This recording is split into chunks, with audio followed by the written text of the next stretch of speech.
what I'm going to do is, I'm going to show you the very latest purchase.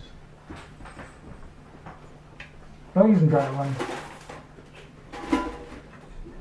the most recent acquisition, this is from Eastern Europe. A round of applause, please.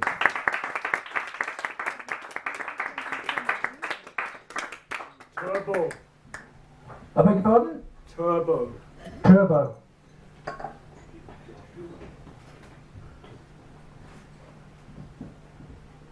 Why did you say turbo? This is the motherfucker.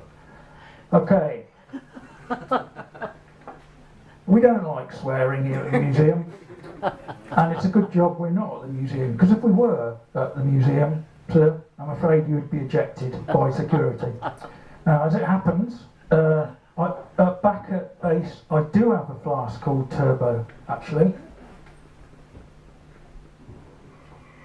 But this one's not called Turbo, this one's called...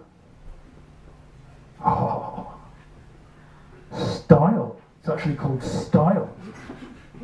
Of course, in Eastern Europe, it was a miserable place. I don't know, it still is, I don't know, I have no idea. But the point is that this wouldn't have actually been available to the general public. This would have been for diplomats, spies, emperors, and it would have been, you know, like, you'd have these department stores, these sort of pretend department stores, and they'd have stuff in the window, but nobody was ever, you know, could possibly buy it. You know, this would have probably been 2 years' work.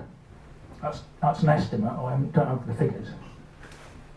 Now, I could talk about this flask for, I normally, you know, maybe spend a quarter of an hour on each flask. You know, it's an abbreviated version of the museum tour.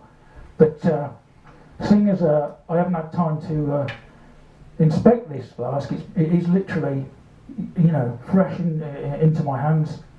But I have noticed it's got an Eastern European crack in it there. Can you see that? It's a particularly bad one there. That's probably why it was for sale. I mean, duped again. Now, obviously